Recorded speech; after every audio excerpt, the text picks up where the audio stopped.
Hai Sobat Rebahan, selamat datang di channel hiburan kaum rebahan. Admin akan membacakan kelanjutan cerita yang sangat menarik.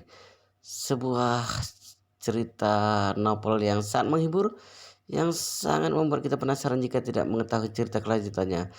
Sebuah cerita novel yang sangat layak untuk diikuti dari awal hingga akhir, yang berjudul The Story of Yi-Chen. Tetapi sebelum melanjutkannya, pastikan kalian sudah subscribe channel ini dan aktifkan lonceng notifikasinya agar tidak ketinggalan jika admin upload video terbaru. Jika kalian menyukai cerita seperti ini, jangan lupa like. Jika berkenan, share juga ke teman-teman lainnya agar teman-teman lainnya juga akan mendapatkan informasi hiburan di channel ini. Baik, kita lanjutkan di part ke 291 bertepatan dengan bab ke 1383.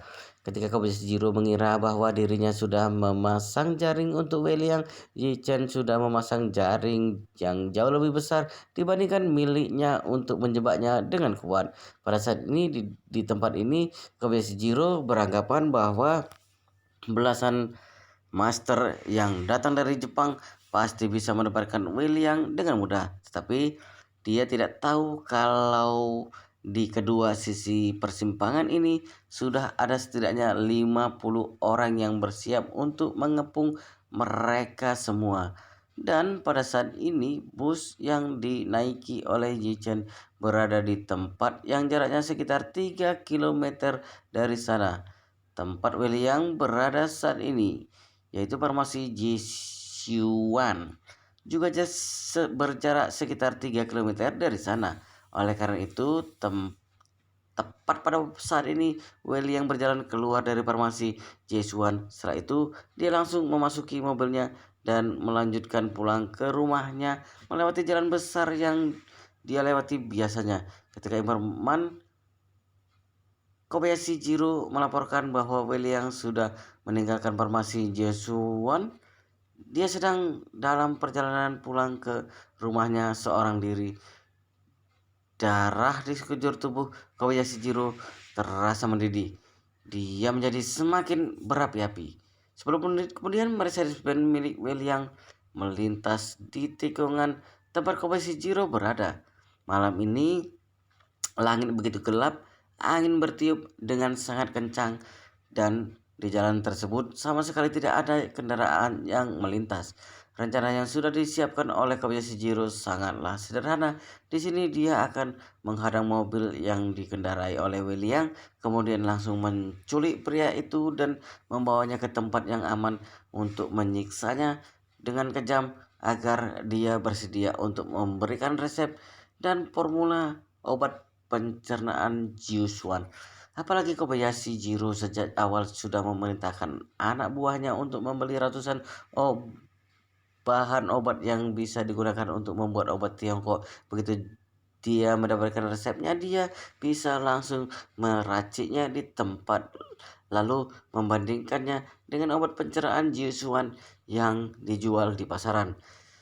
Kalau obat yang diracik sudah sama dengan obat yang dijual di pasaran dan efeknya juga sudah sama dengan obat tersebut, dia bisa langsung kembali ke Jepang dan mulai memproduksi pil pencernaan Shaolin dengan resep baru. Sedangkan untuk belasan master yang dia pekerjakan akan tetap berada di sini.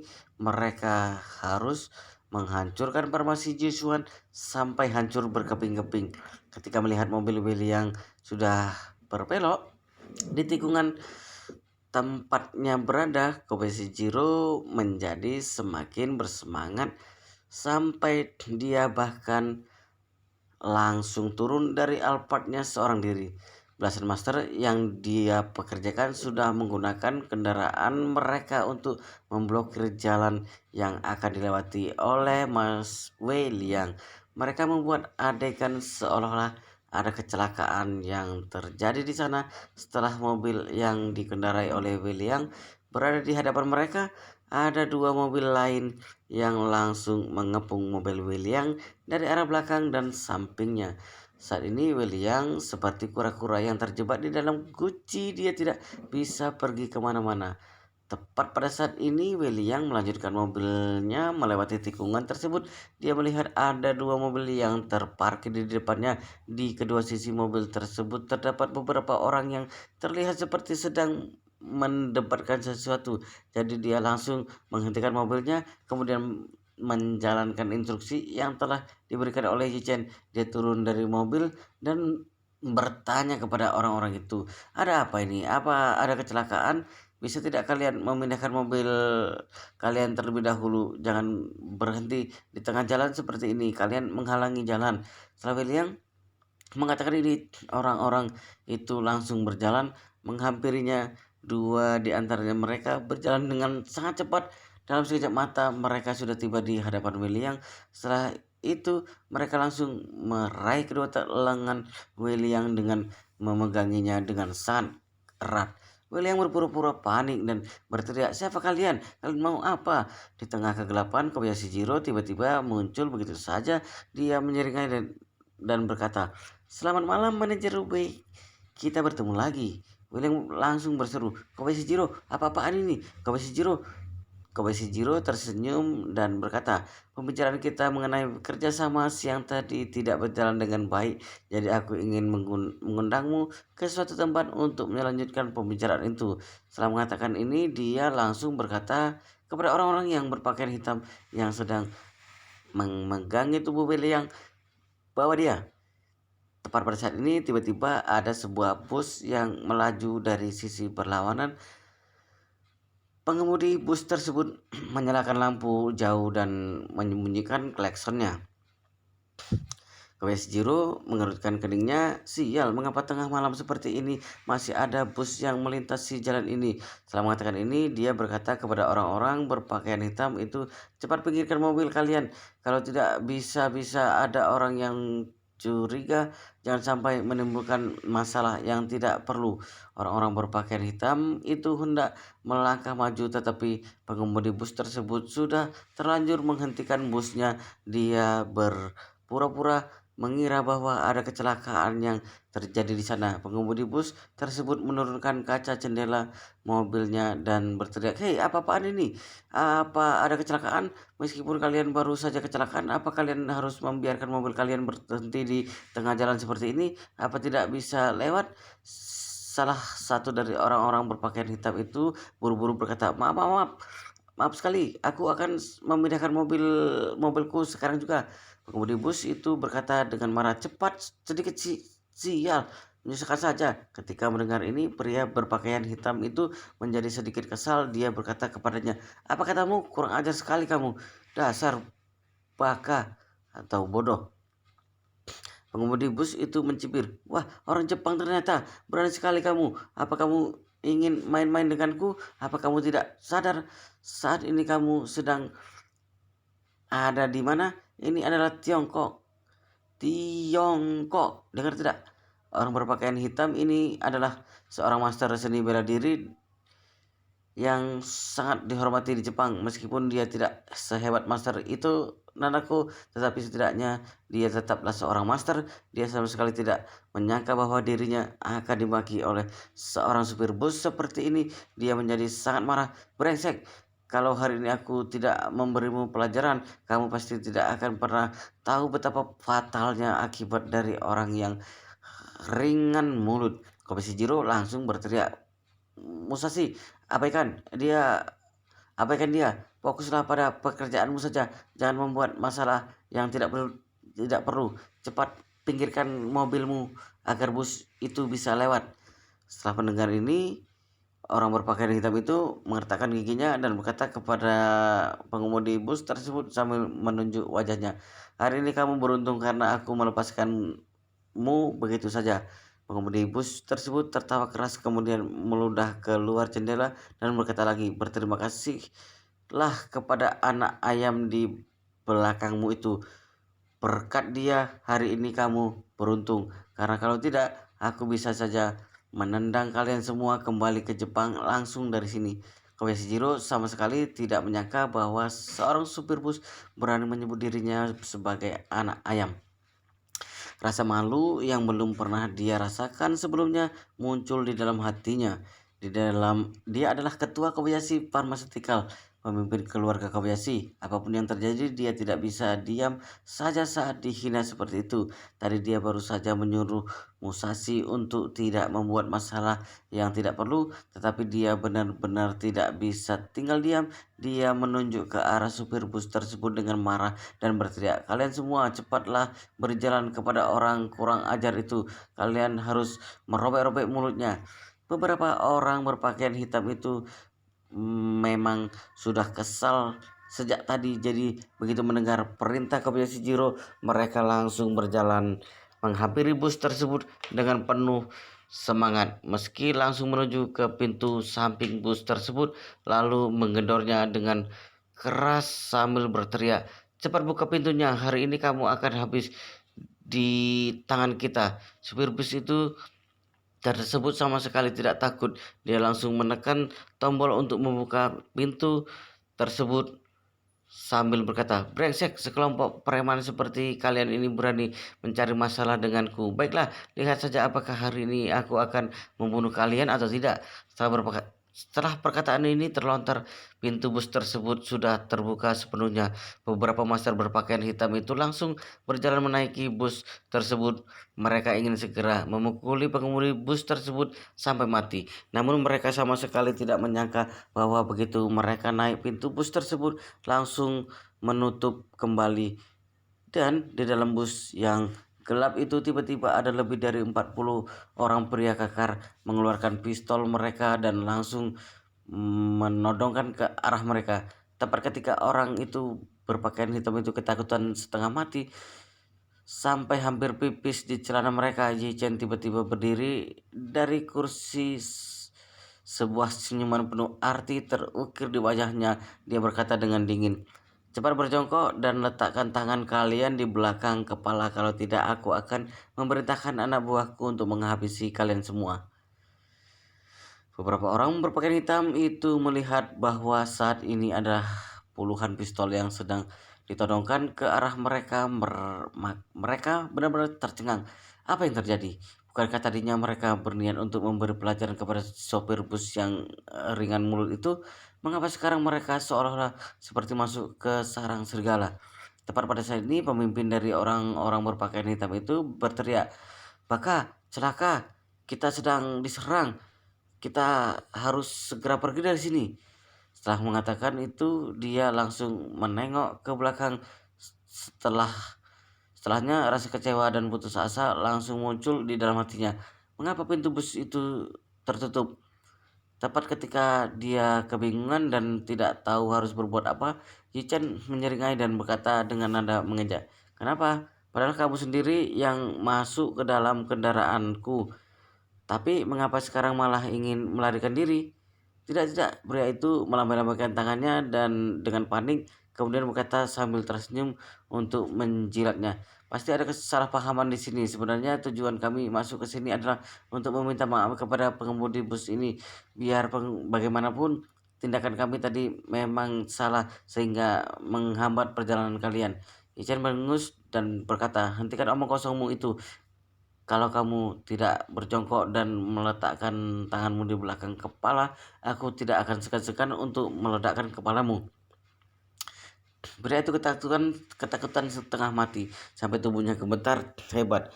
Tolong jangan lakukan itu." "Baiklah, aku akan berjongkok sekarang juga." Setelah mengatakan ini, dia langsung meletakkan kedua tangannya di belakang kepalanya lalu berjongkok perlahan-lahan. Begitu melihat ini, orang-orang yang berpakaian hitam yang lainnya langsung mengikuti tindakannya.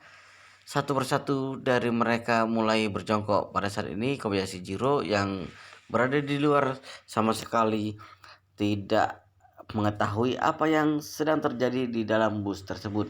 Dia sedang memerintahkan anak buahnya untuk memasukkan William ke dalam mobil lalu membawa pergi. Namun tepat pada saat ini beberapa mobil hitam tiba-tiba melaju ke dua sisi tikungan. Mobil-mobil hitam ini mengelilingi dan mengepung mobil mereka. Mereka benar-benar tidak bisa pergi kemana-mana. Kobayashi Jiro langsung menjadi panik.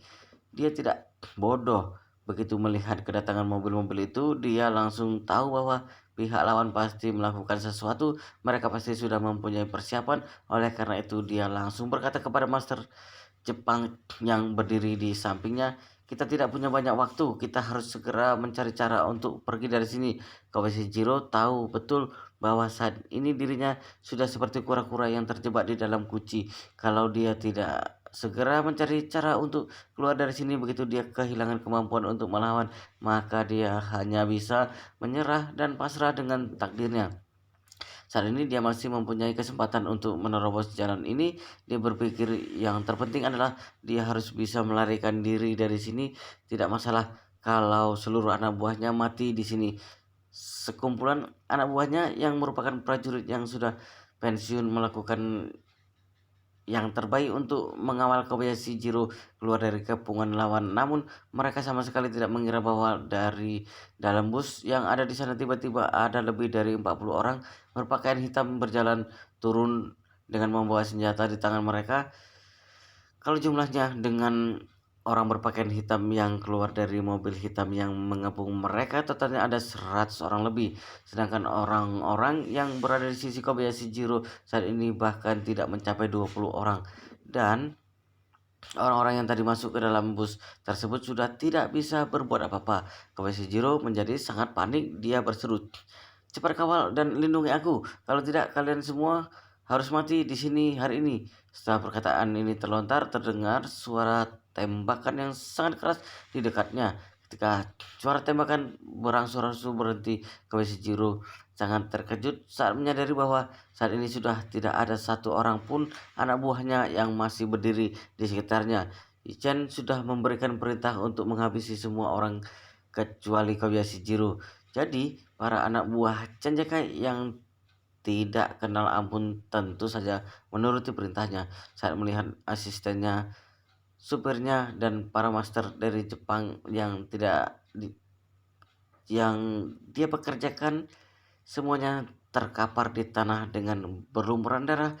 Tanpa mengetahui apakah mereka masih hidup atau tidak, tubuh Kobayashi langsung ambruk dan menangis dan berteriak, "Aku mohon kepada kalian, tolong jangan bunuh aku. Aku adalah pemimpin keluarga Kobayashi di Jepang dan juga ketua Kobayashi Pharmaceutical. Kalau kalian tidak membunuhku, aku akan memberikan kalian uang sebanyak yang kalian minta.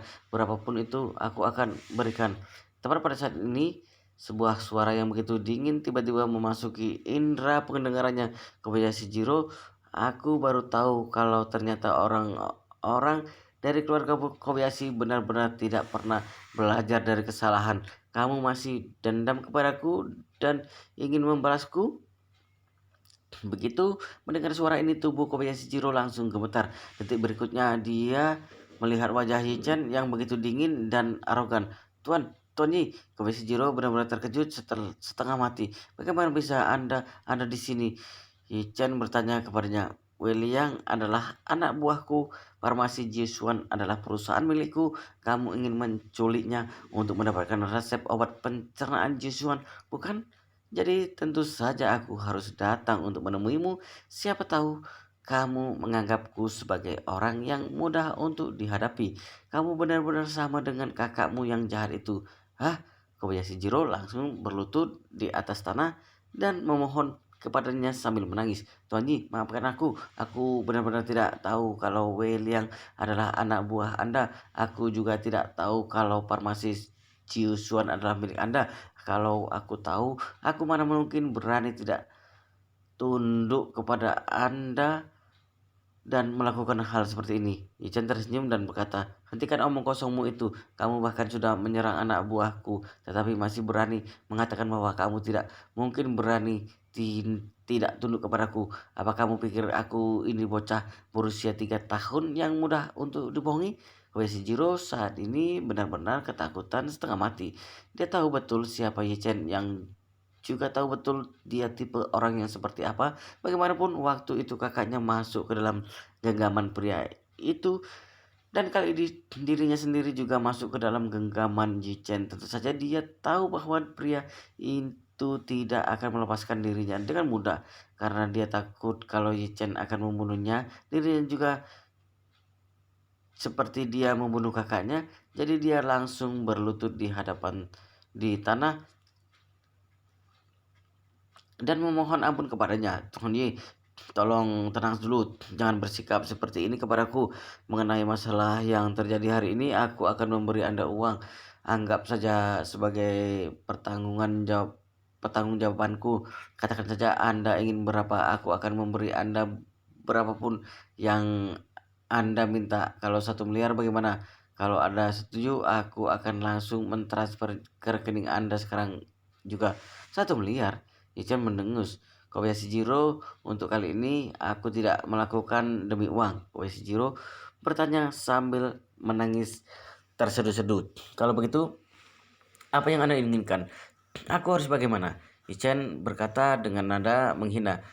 Kamu hidup di Jepang dengan damai, kita berdua menjalani hidup kita masing-masing, keadaan sudah kembali tenang. Tetapi apa yang kamu lakukan? Kamu malah datang ke sini untuk mencari masalah denganku. Berhubung demikian, maka aku akan mengirimmu untuk bertemu dengan kakakmu. Apa? Koishijiro selama ini mengira bahwa kakaknya sudah dibunuh oleh anak buah Yichen. Jadi begitu mendengar perkataannya, dia langsung pipis di celana karena ketakutan setengah mati. Detik berikutnya seluruh selangkangannya menjadi basah kuyup, bahkan air seninya mengalir sampai ke tanah. Tetapi saat ini dia benar-benar tidak mempedulikan hal ini. Dia terus menangis dan memohon kepada Yichen. Jangan Tuan Yi, tolong jangan melakukan itu. Aku masih muda, aku masih belum ingin mati. Tolong ampuni aku, jangan bunuh aku. Aku rela menjadi pesuruh Anda dan melakukan apapun yang Anda minta. Yichen berkata dengan nada mengejek. Kobayashi Jiro, lihatlah dirimu sekarang. Tuan muda yang terhormat ini menangis sampai seperti ini.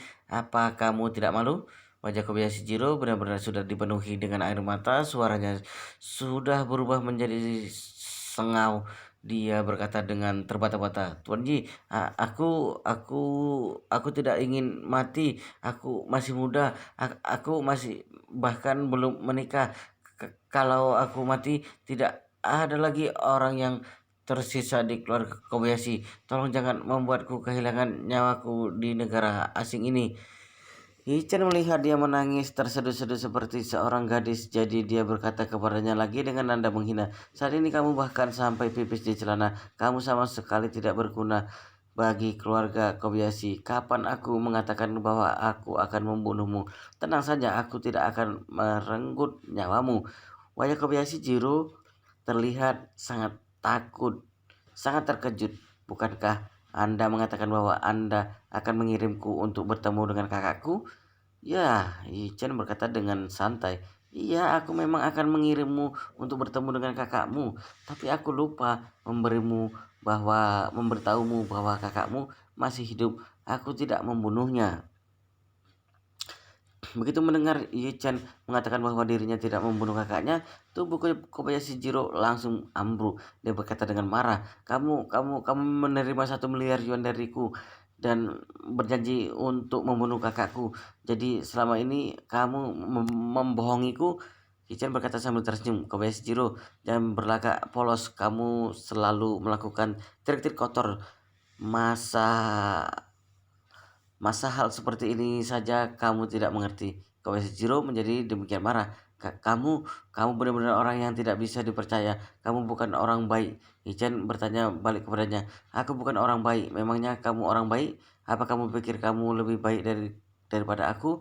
Kamu jauh-jauh datang kemari hanya untuk mencuri resep obatku dengan cara menculik anak buahku. Apa kamu masih berpikir bahwa kamu ini orang baik? Apa bagi keluarga Kobayashi mencuri barang milik orang lain itu merupakan hal yang biasa? Kobayashi Jiro langsung terdiam. Yichen merasa muak dengannya. Dia berkata dengan nada tidak senang. Kamu mengatakan bahwa aku ini orang yang tidak bisa dipercaya, bukan? Baiklah, kalau begitu begini saja. Sekarang aku akan memerintahkan anak buahku untuk membunuh kakakmu.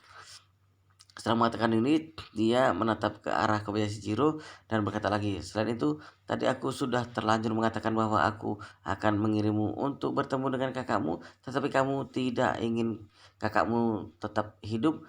Kalau begitu, aku akan bisa membunuh kakakmu terlebih dahulu, dan setelah itu aku harus membunuhmu. Aku akan mengirimmu ke neraka untuk menemui saudaramu. Dengan begitu aku bisa dianggap dapat dipercaya, bukan? Karena aku menepati semua perkataanku. Sama dengan ini, tubuh Kobayashi Chihiro langsung bergetar hebat. Dia benar-benar ketakutan setengah mati.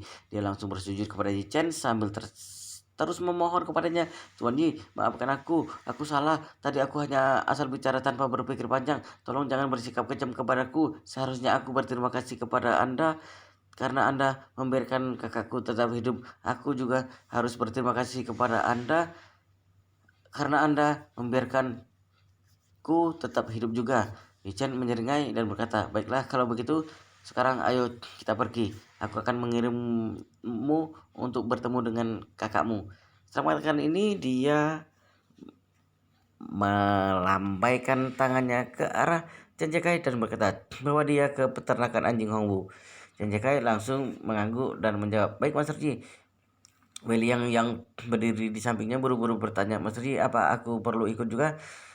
Yi-chan menepuk pundaknya dan berkata dengan santai, "Selama ini kamu selalu disibukkan dengan berbagai pekerjaan di farmasi Jisuan dan malam ini kamu harus mengalami semua ini. Lebih baik kamu pulang saja untuk beristirahat. Besok kamu masih harus mengawasi proses produksi di pabrik." Wei Liang langsung mengangguk dan berkata, "Baik, Master Ji, kalau begitu aku akan pulang untuk beristirahat."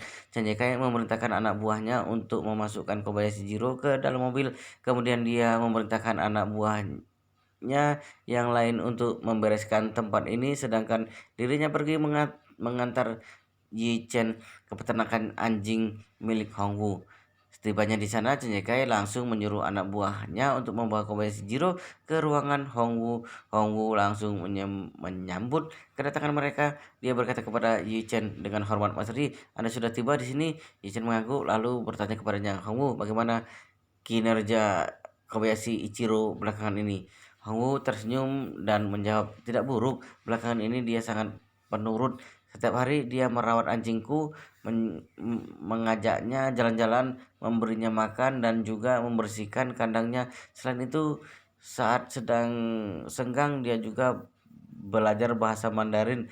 Bulan lalu dia memohon kepadaku untuk membelikan beberapa kamus."